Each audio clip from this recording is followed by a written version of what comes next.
Hello, and welcome to this presentation of how to merge two companies. This is an intervention at an organization-wide integration level.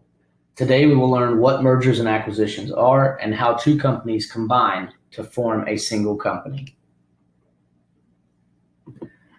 Let's first start by defining what mergers and acquisitions are and why they are a resource used by companies both nationally and globally. Mergers and acquisitions are a general term for the consolidating of two companies.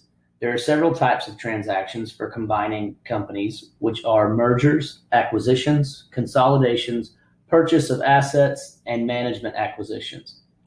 Mergers and acquisitions are terms often used interchangeably, but are two very different transactions. Mergers are when two or more companies combine to form a new entity, whereas an acquisition is a takeover of a company by another company. So why do mergers and acquisitions exist? A general overview of this can be defined as companies creating more resources for themselves, the increase of scale of operations, benefiting shareholders, new and diversified markets, instant asset acquirement, and to eliminate or lessen competition.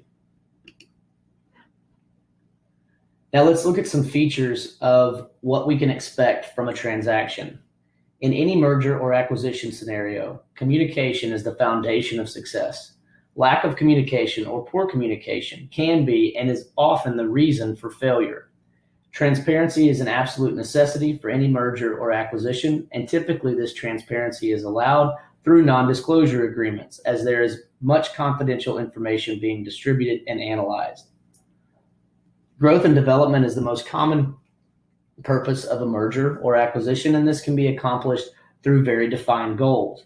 These goals are necessary prior to merger and acquisition and should be continually updated throughout the process.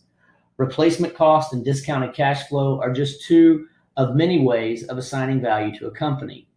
I've added multiple bidders as a feature, which is specific to acquisitions.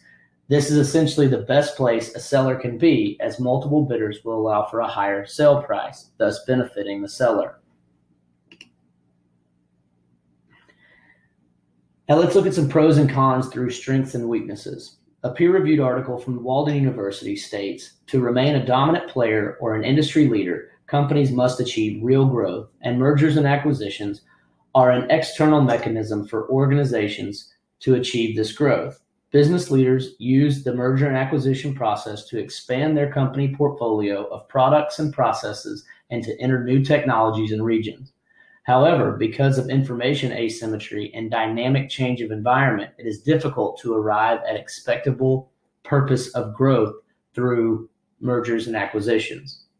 A few strengths would be accelerated growth, the expanding on valuable capabilities, access to assets that are costly to imitate, and the reduction of competition.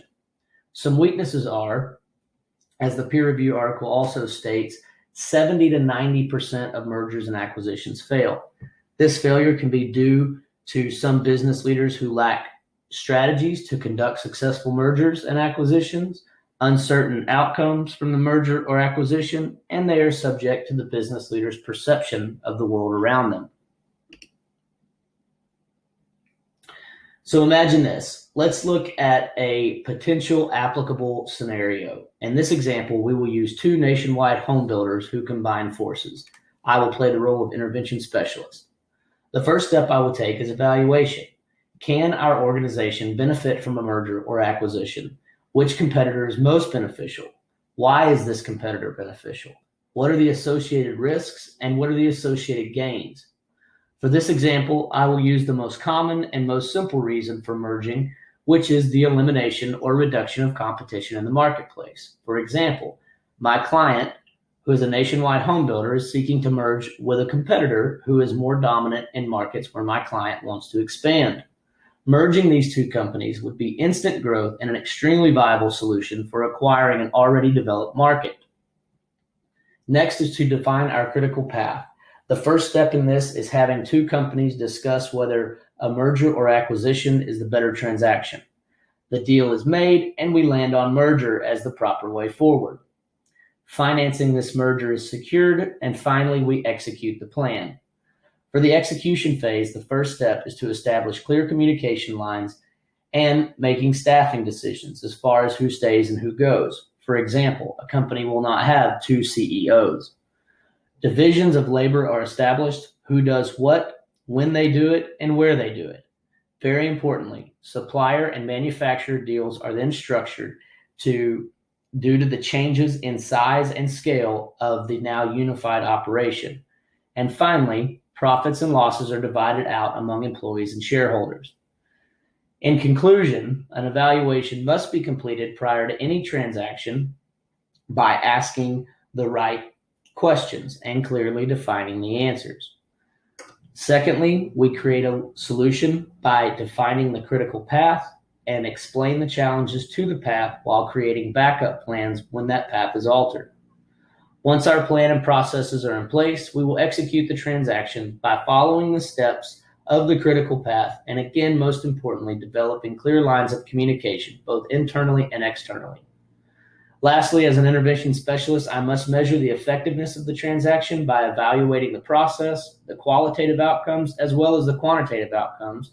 And of course, after evaluation, I must find ways to improve the process for future mergers and acquisitions. I hope you've enjoyed this short presentation, and if mergers and acquisitions are something that interests you, my second online resource listed in the slide is a great overview and introduction to these new transactions. Thank you.